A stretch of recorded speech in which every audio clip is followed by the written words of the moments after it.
Assalamualaikum warahmatullahi wabarakatuh. Jumpa lagi bersama saya Tretan Khairuddin di Modul Nusantara. Nah, pada pagi hari ini kita berkunjung ke rumah Bapak Adrian Pawitra. Beliau merupakan leksikografer atau penulis kamus, kemudian juga pencipta lagu Madura's Love Song atau lagu Cinta Madura, kemudian juga desainer batik tulis Tanjung Bumi seperti itu. Nah, seperti apa? Mari kita menemui beliau. Assalamualaikum Bapak. Salam. Saya. Jadi saya sudah bertemu dengan Pak Adrian. Atau lain lagi.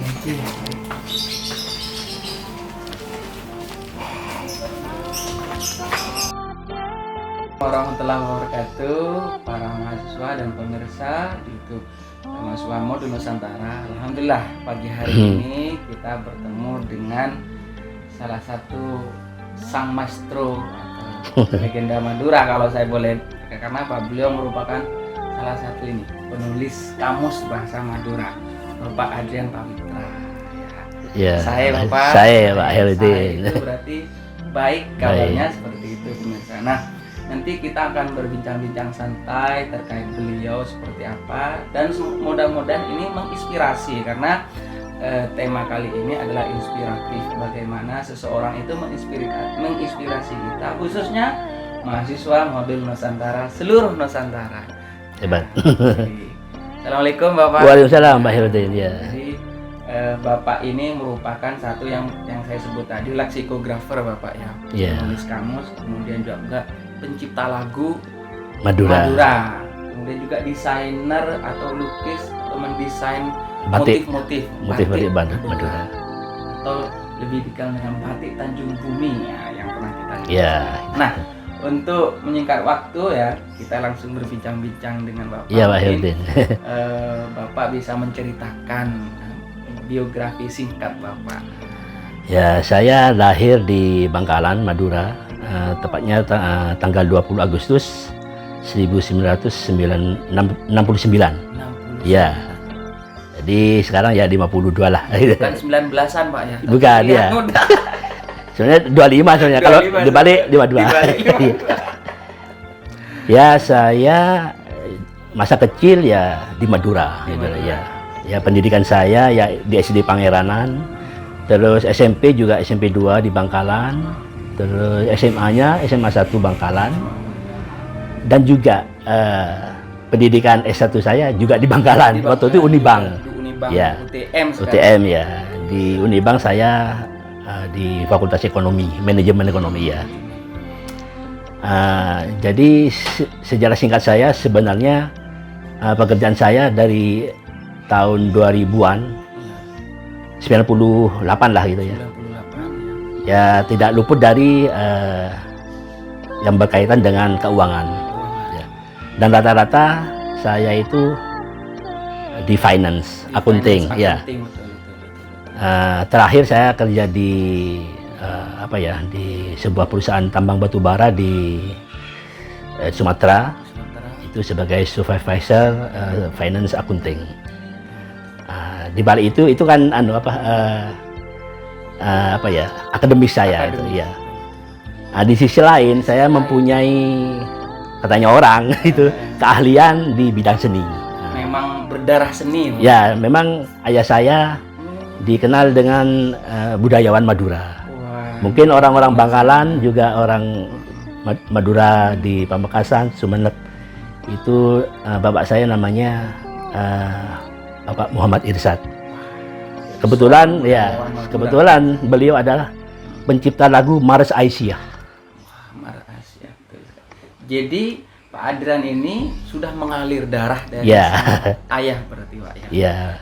Darah seniman, akhirnya bisa mencipta lagu dan sebagainya. Terkait dengan seni tadi Pak yang mengalir dari ayah, berarti sejak kecil Bapak sudah hobi atau bagaimana Pak? Ya, memang biasanya ada pepatah buah tidak akan jatuh jauh dari pohonnya gitu ya. Jadi ayah saya memang kalau di sini ya juga seorang penulis, dia juga pencipta lagu Madura juga hampir 200-an lebihan ya. Betul Pak. Ceritanya ya. Jadi saya mungkin mewarisi salah satu bagian dari itu lah. Ya. Sang ayah gitu. Ya. Dan ayah saya juga dikenal sama masyarakat sebagai ahli bahasa, menguasai 6 bahasa asing, ya. Arab, Perancis, Yugoslavia, Belanda, Jerman, apalagi satu lupa saya. Ya itu, enggak apa ya? Belanda, ya itulah nanti. Betul. Ya. Nanti kita tanya langsung. Ya. Nah, jadi itu sejarah singkat Singkat, dari masa ya. kecilnya.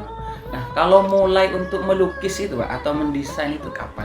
Kalau melukis ya, Ya. saya itu sejak SD sudah bisa lah untuk Berarti melukis. sejak dini Pak ya, sejak Ya. kecil sudah mempunyai apa ya, talenta di bidang Punya hobi. Iya, hobi.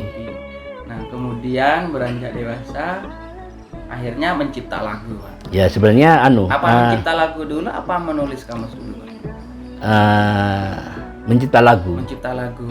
Jadi memang karena ayah saya ini seorang pencipta lagu, saya sebagai anak kan memperhatikan kan kebiasaan bapak ini. Nah, sebenarnya ayah saya sendiri ini ke teman-temannya bilang, oh ini nanti yang mewarisi saya ini si Yusran itu adik saya gitu lah.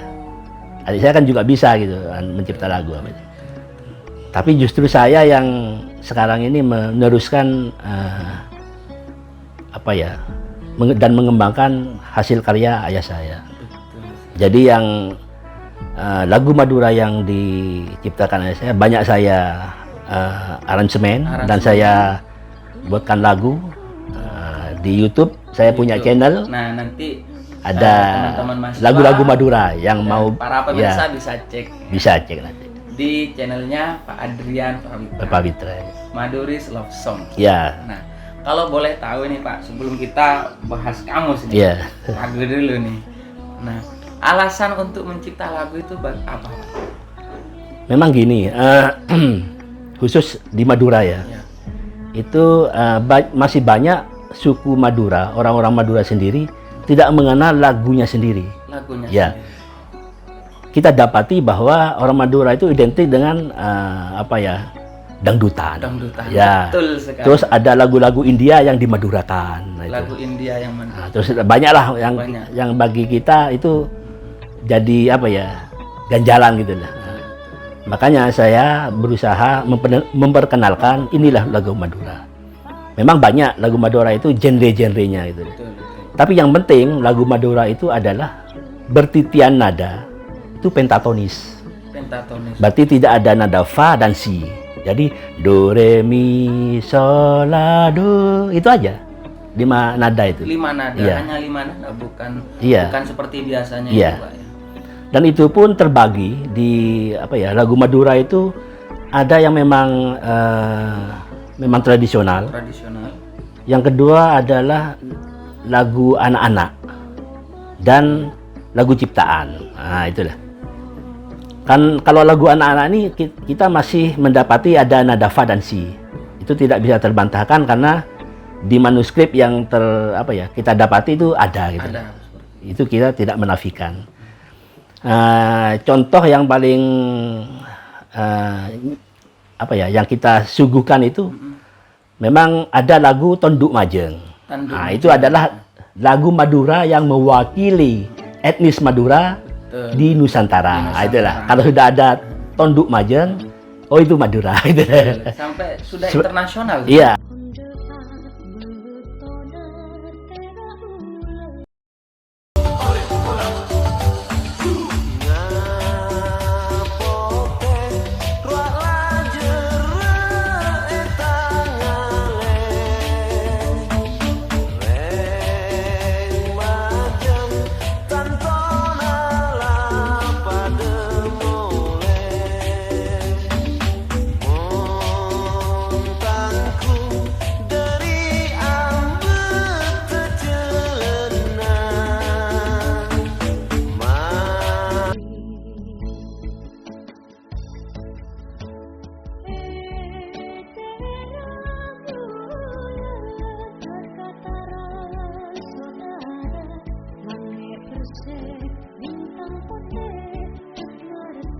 Nah, makanya sebenarnya saya ingin meluruskan, khusus untuk tonduk majeng, itu bukan tanduk atau tanduk.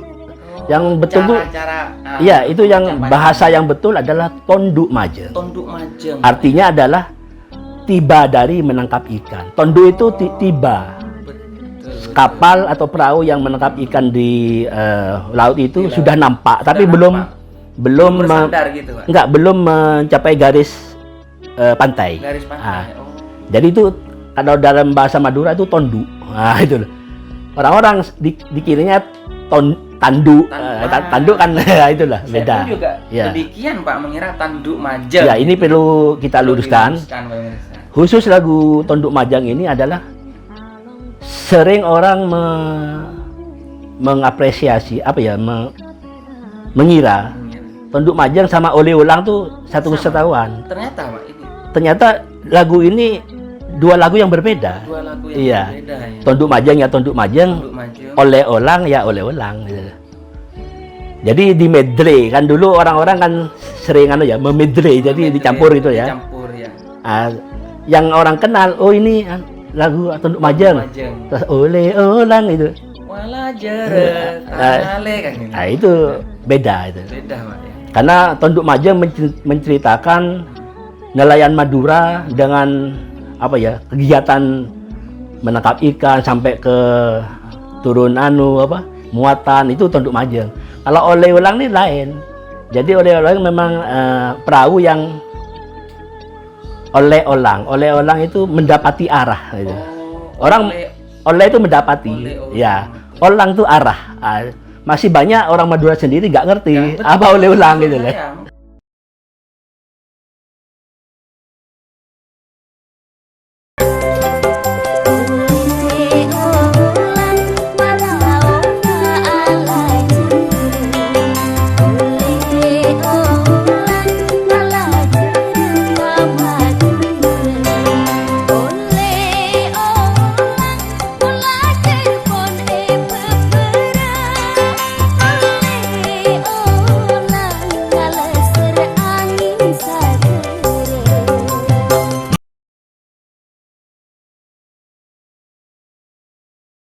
Ya, mungkin bisa truk oleng. Iya. Dikira oleng olang itu.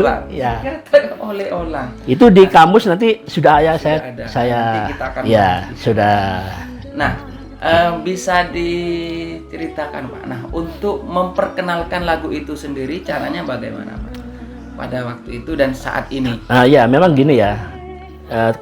Kelanjutan yang tadi bahwa mengapa saya menciptakan lagu yang Maduris love song gitu ya. Betul. Dan tidak rancak itu. Padahal orang mengerti kalau Madura itu musiknya rancak gitu. Nah, saya ini ingin menampilkan yang lain gitu. Kenapa? Karena gini, stigma orang Madura itu keras, rancak ini nih. Enggak, saya ingin menampilkan sesuatu yang lain. Jadi ingin menunjukkan bahwa ternyata orang Madura juga lembut dan romantis gitulah. Itu di situ misi saya di situ. Saya ingin mencitrakan orang Madura itu dengan citra yang baru. Baik itu di lagu, nanti di juga di bahasanya ya. Memang di tahun berapa ya saya diwawancara oleh sebuah majalah mungkin ya. Saya sudah dianggap adalah tokoh atau sosok pemuda yang sosok citra yang memperjuangkan citra baru untuk Madura. Artinya meluruskan atau memberi nuansa baru. Ya, dan memberikan informasi yang benar tentang Madura. Stereotip baru kepada masyarakat luar terkait dengan orang Madura. Tidak hanya angko ini dan sebagainya negatifnya itu, ternyata banyak yang positif. Lembut ada nuansa cinta di lagu. Dengan apa memperkenalkan atau mencipta lagu Maduris Love Song. Nah, caranya memperkenalkan adalah salah satunya ada di YouTube. Itu bisa didengarkan nanti di channel saya. Nah, kemudian salah satu lagu beliau itu menjadi back sound atau soundtrack. Ya, pemilihan duta wisata Madura namanya Kacong Ceping. Nanti kita. Nah, kalau bisa sedikit Pak tentang lagu itu. Bait-bait sedikit. Nah, coba ini langsung nih dari Sang Maestro. Ya memang intinya Saya suka yang ini Pak. Kok saya lupa kalau ada liriknya ini. Pangestu. Oh iya, Pangestu ini lagu ciptaan ayah saya. Itu adalah intinya adalah persembahan. Ya, dari seseorang untuk kekasihnya itu lah. Itu inti. Kalau di apa ya? Di Kacong Ceping ini saya memang di syairnya saya itu ada himbauan untuk pemuda-pemudi Madura khususnya itu untuk lebih apa ya, lebih peduli akan adat istiadatnya di situ. Dan juga saya mempresentasi apa ya, menampilkan bahwa gadis Madura itu cantik dengan tingkah lakunya. Terus yang pemudanya juga ganteng dengan senyumnya yang memikat. Nah, itulah. Berarti itu di lagu itu saya. Dalam lagu itu ada nilai-nilai dan pesan-pesan yang iya. ingin disampaikan. Kalau orang meneliti syair yang ada di lagu itu akan ngerti pesan yang saya sampaikan. Ya. Malah ada seorang mahasiswa namanya saya lupa ya. Itu khusus meneliti lagu saya ini dari kandungan syairnya. Kandungan syair. Iya. Ternyata beliau, wah ini katanya, yang memang buat orang yang tidak peduli, kurang paham ya, dikira oh ini hanya sebuah lagu. Sebuah lagu, iya. Ternyata dalam pemirsa. Nah, itu terkait lagu. Nah, kita langsung beranjak terkait bahasa. Ya. Ini dia. Ini saya bawa dari rumah ini, nanti sekalian minta tanda tangan beliau ini. Jadi hari ini saya langsung ketemu Pak Adrian, membahas kamus ya, bahasa Madura. Nah, bisa diceritakan Pak, kok pas punya kepikiran atau ide untuk menulis kamus ini seperti apa? Ya sebenarnya berangkat dari fenomena apa? Sebenarnya idenya cuman apa ya, remeh-temeh aja gitu. Nah, saya kan senang beli buku di Gramedia itu. Nah, setelah di rak kamus-kamus yang ada itu, bertebaran kamus Jawa, Indonesia, ini. Saya miris di hati itu, loh kok Madura kok gak ada ya gini. Akhirnya saya kepingin suatu saat nanti kamus Madura harus bertengger di rak ini gitu. Itu awal mula. Namun berproses itu lama sekali karena apa ya? Membuat sebuah kamus ini tidak mudah. Karena ada beberapa ilmu yang harus dikuasai seperti fonologi, terus morfologinya. Nah, itulah. Fonologi itu suara, morfologi kata-katanya, terus nanti gimana cara yang membuat kamus ini. Pokoknya tetek bengnya banyak lah kalau kita ya. Tapi yang lebih penting tujuan saya adalah di kamus ini saya menampilkan memang kata-kata Madura asli. Madura ya. asli, betul. Kenapa? Nanti biar apa ya, bahasa Madura ini tidak punah gitu. Karena terus terang anak-anak muda sekarang ini sudah bahasanya kacau balau gitu loh. Untuk menyebut coba aja sudah coba katanya. Itu kan bahasa Indonesia. Padahal di Madura ada jejel atau ya kotih atau ngotih. Nah, itu mencoba itu. Jadi di kamus ini saya sudah lengkap. Sudah lengkap insya Allah. Betul monumental istilahnya. Memang kamus ini saya tidak mengklaim paling lengkap, tidak. Karena sebuah kamus ini akan berkembang terus. Betul. Kemudian Pak, ketika menulis idenya muncul seperti itu. Nah, sampai menjadi Pak seperti ini dan diterbitkan itu bagaimana caranya Pak? Ya memang Bapak menghubungi relasi atau bagaimana? Tidak, kalau konsep saya untuk berkarya itu berkarya dulu. Gitu. Berkarya dulu. Perkara nanti di kedepannya mau diapain nanti aja gitu. Pokoknya kita selesaikan. Alhamdulillah kamus ini saya selesaikan. Kok ada aja jalan yang ke sana untuk gitu lah ya. Jadi ceritanya ada orang Madura yang sudah lama di Jakarta itu merantau gitu ya, sudah hidup di Jakarta itu. Satu ketika dia memerlukan tentang referensi tentang Madura. Ya khususnya sejarah, terus ya kuliner apa ya. Itu menghubungi saya, padahal saya tidak kenal, belum kenal. Akhirnya saya paling senang kan untuk berbagi gitu kan. Oh ini tentang Madura ini. Akhirnya beliau sangat berterima kasih dan dia bertanya, loh Mas Adrian sekarang apa anunya kegiatannya? Oh ini Mas, saya sedang menyelesaikan sebuah kamus. Loh, kamus apa? Kamus Madura Indonesia. Loh itu bagus ya. Sudah punya katanya. Sudah punya apa ya? Channel untuk diterbitkan ya? Diterbitkan. Oh belum Mas ya. Saya nanti yang ngurus katanya. Berarti tidak ada strategi khusus dari Bapak? Tidak. Artinya setelah selesai saya ngontak siapa? Enggak. Itu berjalan dengan sendirinya. Dan memperkenalnya pun juga berjalan dengan sendirinya. Iya, dengan sendirinya ya. Karena saya yakin sesuatu yang baik akan dipermudahkan jalannya. Nah, itu ingat pemirsa. Jadi sesuatu yang baik akan dipermudahkan jalannya. Ingatnya itu dari Pak Dan. Jadi sekali lagi Pak, nah saya melihat di sini ya, terkait dengan bahasa itu ada tingkatan bahasanya Pak. Oh ya. Saya sangat senang sekali membaca ini pemirsa. Artinya bahasa Madura ini punya tingkatan bahasa seperti di Pulau Jawa, betul? Ya, gini. Ya. Bahasa Jawa. Ya, itu namanya speech level. Speech level, oke. Tingkatan bahasa. Kalau bahasa boleh diceritakan? Ya, kalau bahasa Maduranya ondegan bahasa. Ondegan bahasa. Ya. Ya, gini ya, beberapa waktu yang lalu saya ini membaca sebuah artikel di media internet yang mengulas tentang bahasa Madura ini.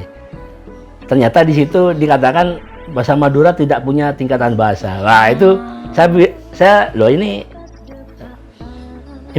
informasi dari mana ini kok bisa begitu gitu kan. Ya, makanya kita luruskan bahwa sebenarnya bahasa Madura ini adalah termasuk bahasa Melayu Polinesia, atau juga ada yang mengatakan termasuk bahasa Austronesia yang serumpun dengan bahasa Jawa, Sunda, Bali, dan beberapa daerah di situ ya, termasuk Filipina itu ada kesamaan. Ada kaitannya. Ya, karena serumpun. Ya. Ya tentunya bahasa Madura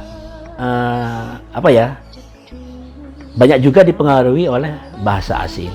Contohnya ya bahasa Belanda, Arab, Jawa. Ada kata serapan Pak ya. Kata serapan. Khusus bahasa Jawa paling kuat mempengaruhi bahasa Madura ini di speech level kromonya gitu. Kromo. Ya.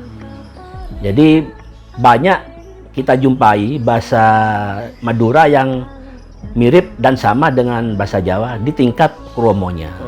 Misalkan kata panjenengan. Di bahasa Jawa panjenengan. Berarti kalau di bahasa Madura tingkatannya yang paling bawah itu Pak? Ya, itu istilahnya kalau di tingkat bawah itu enjai ya. Iya. Yang kedua itu adalah engki enten. Engki Pak ya. Engki bukan engki ya. Bukan engki ternyata. Saya saja salah. Nah, tapi yang lebih asli ya, itu engki enten. Nah, gitu. Itu bahasa tengahan. Engki. Bahasa tengahan ini sudah banyak yang banyak yang melupakan itu. Betul. Terus yang terakhir engki punten. Engki. Berarti engki dan engki. Itu ya secara tingkatan bahasa Madura ini sebenarnya ada yang mengatakan ada 4, ada 5. Tapi para pakar bahasa Madura merangkumnya menjadi 3. Nah, di kamus ini ya, saya bukan 3, 4 saya. Ya. Jadi di sini saya tuh untuk injaiyah itu lomrah, bahasa Mapas. Terus yang kedua tuh bahasa engke enten, tengahan. Terus bahasa halus. Dan halus tinggi, alos teki. Halus tinggi, halus. Kenapa saya berpikiran gitu? Karena memang harus dibedakan antara yang alos dan alos teki.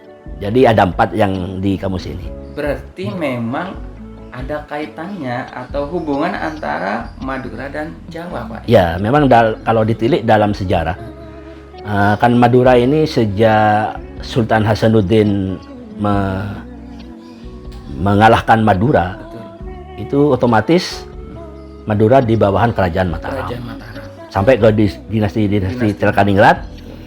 Dan itu budaya negara yang superpower ini ke negara bawahannya ya mesti ya banyak mempengaruhi. Iya. Mempengaruhi, betul sekali. Dan memang ada seorang tokoh mengatakan bahwa yang bahasa halus itu adalah bahasa keraton. Nah, memang betul, di zamannya betul. bahasa ini dipakai oleh kalangan priai-priai gitu. Betul.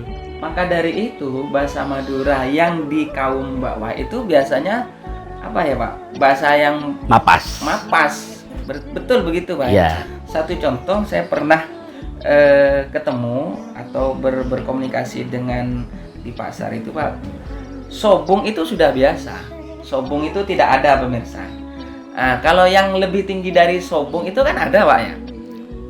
Apa Gini, ya, tade, tade itu. Nah mereka bilang tade itu tidak pernah Pak. Sobung gitu Pak.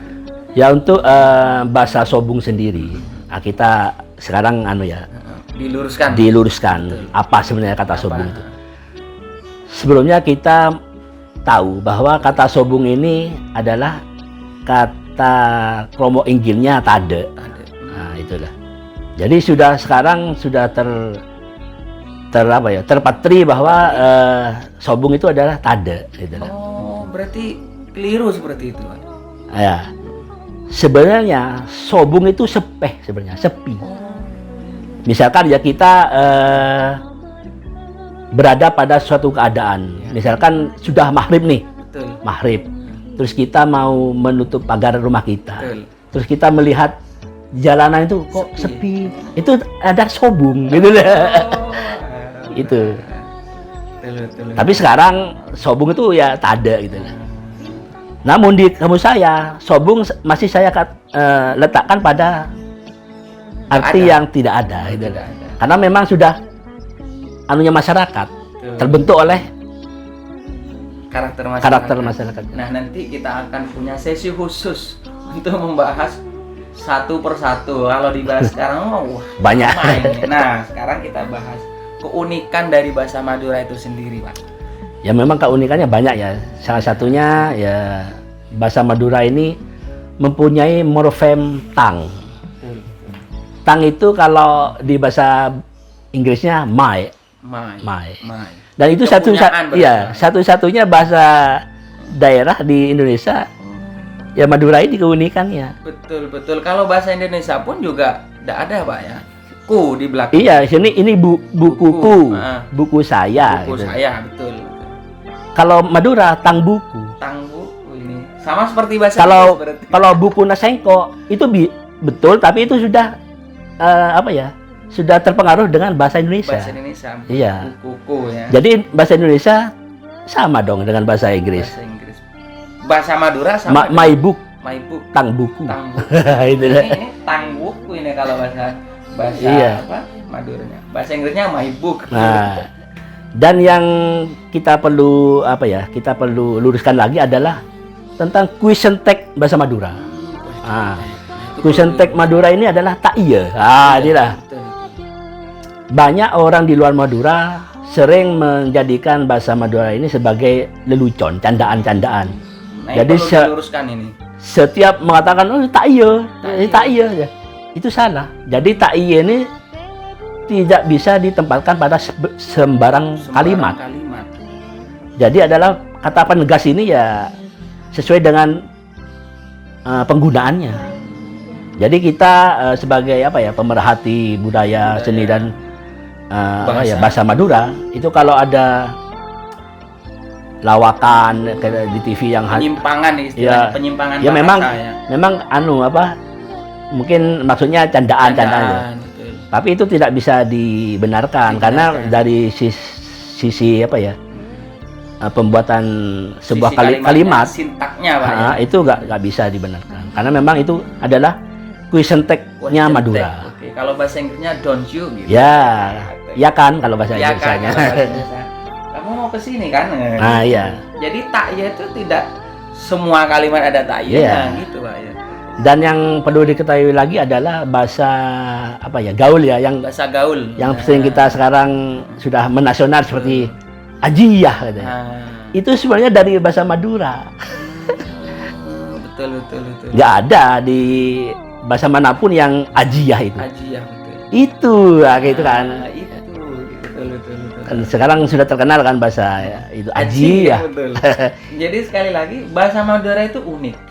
Kebetulan hari ini kita sudah bertemu dengan pakar juga seorang leksikografer atau penulis bahasa Madura. Yang penting lagi Mas Pak Yudin menambahkan bahwa bahasa Madura ini salah satu keunikannya adalah tidak mengenal kata jamak.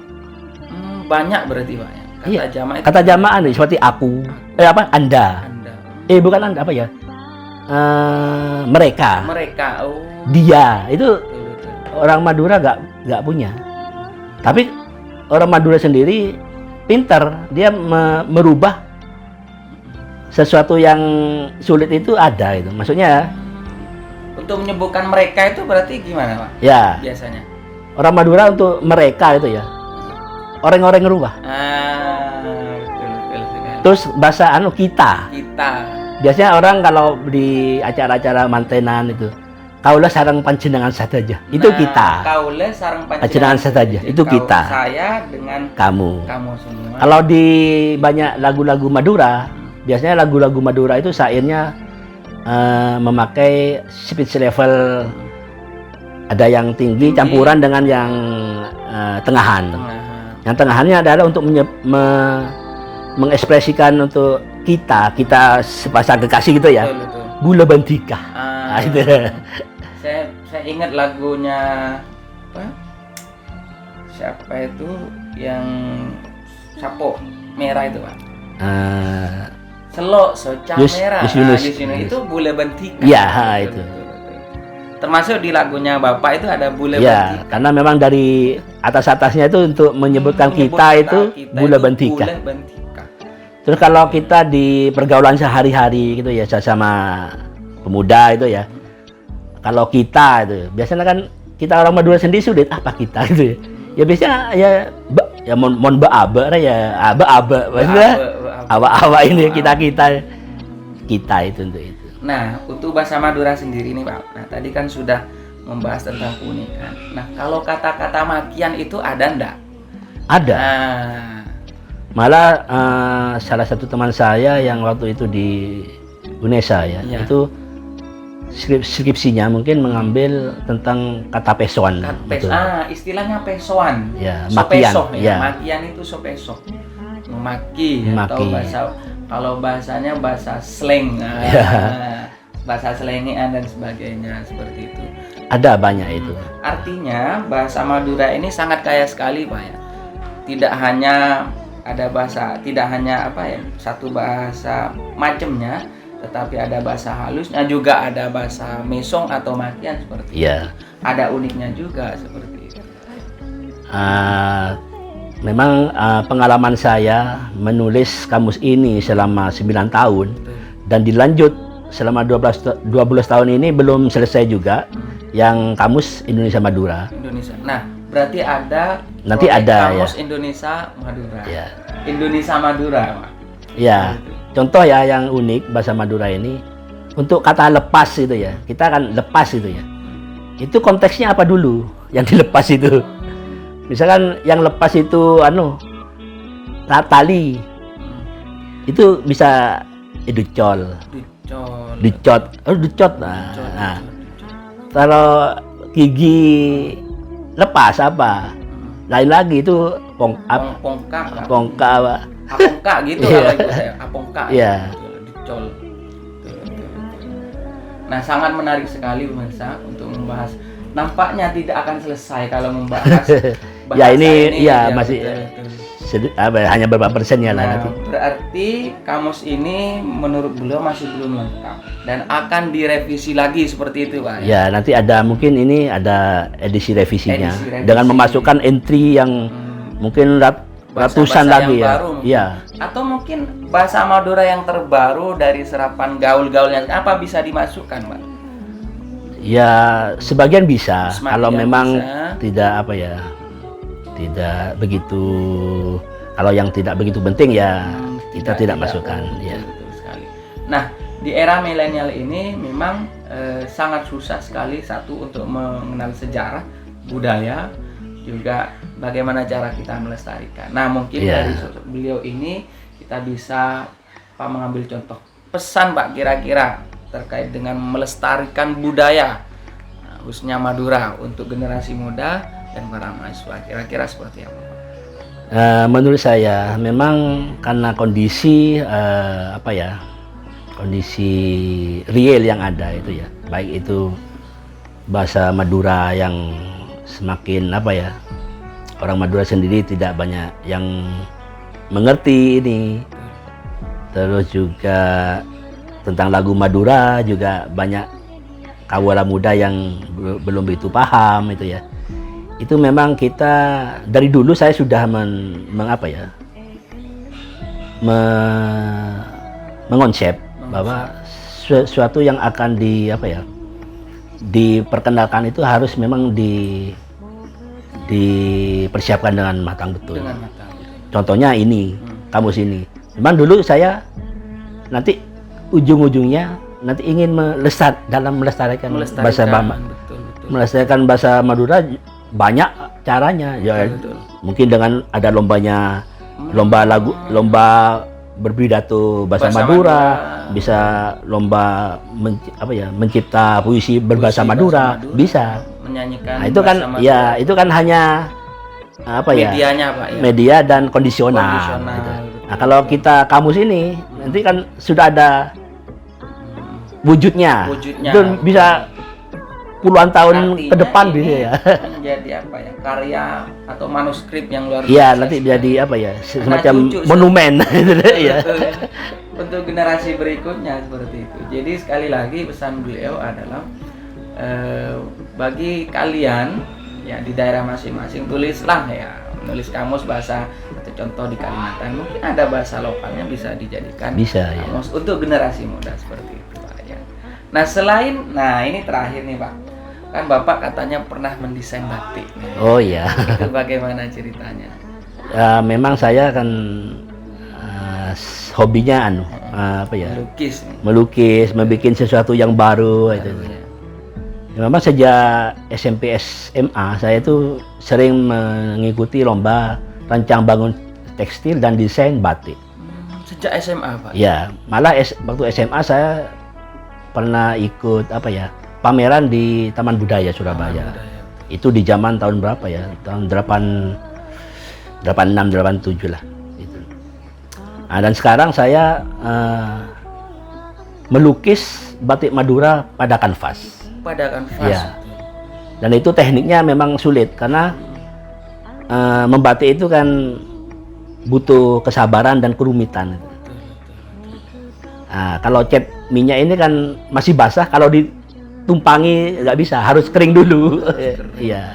Karena biasanya kalau di kain batik itu ada malan. Ya, kalau di batik kan pakai malan dulu. Pakai malan dulu dan seperti apa. Nah, ini salah satu konsep beliau melestarikan budaya Madura tadi. Jadi tidak hanya seorang seniman pencetak lagu, seorang penulis buku, juga seorang desainer batik atau pelukis batik. Luar biasa sekali. Terakhir Bapak, untuk pesan Bapak untuk kita sebagai generasi muda, bagaimana Pak ke depan? Ya simpel aja. Cintailah budaya sendiri. Cintailah budaya sendiri. Jangan ikut-ikutan. Jangan jadi follower kalau bahasa gaulnya. Jadilah diri sendiri. Dan menghargai kemampuan dan kekayaan yang kita miliki. Karena berbicara kekayaan dan pusaka di etnis Madura itu sangat kaya. Dari berbagai macam kesenian. Terus budayanya. Ya. Makanya kalau saya pernah pesan ke teman-teman. Jadi kalau misalkan tuh ya, kacang nyebring di Bangkalan gini, pakai gini. terus kacang japing di Sumeneb, di Pamekasan gini. Ada perbedaan memang. Ada perbedaan, Pak ya? Itu jangan dijadikan sebuah perbedaan. Perbedaan. Itu ada kekayaan kita. Gitu lah. Betul. Dengan berbagai banyak perbedaan itu menjadi kekayaan. Betul sekali. Contoh di kamus ini, Betul. pertama sebelum di launching sudah banyak bersuara. Loh, ini kamusnya pakai dialek mana ini. Betul. Nah, saya jawab dengan senyuman. Nah, betul. Insya Allah kamus saya ini tidak membuat orang Madura bertengkar. Oh, Itu. betul. Jadi nanti edisi kamus ini kalau kita perhatikan, kalau di huruf T itu ada todi. Todi, ya. Todi itu berarti pisau. Pisau. Ya. Kalau kami di Bangkalan itu pisau itu todi. Tapi kalau untuk saudara-saudara kita yang di timur itu lading. Oh, jadi di kamus ini ada anunya. Oh, ada sendiri itu. Ya, persamaan katanya atau persamaan. trisurnya. Oh. Persamaan katanya ada sudah. Betul. Pokoknya kamus ini insya Allah ada apa ya? Sudah lengkap mewakili ya, mewakili kita sebagai suku Madura atau etnis Ya. Madura seperti itu. Yang menusantara juga internasional, Pak. Gitu. Oke, mungkin itu saja pemirsa, karena waktunya sangat singkat dengan beliau dan beliau sangat sibuk sekali, pemirsa. Nah, lain waktu bila ada kesempatan kita akan membahas tuntas terkait dengan kamus juga seni-seni yang lain seperti itu. Nah, terima kasih Bapak atas waktunya. Sama-sama Pak Hairudin. Saya Tretan Hairudin bersama narasumber yang sangat luar biasa Bapak Aden Parta. Terima kasih. Assalamualaikum Assalamualaikum warahmatullahi wabarakatuh.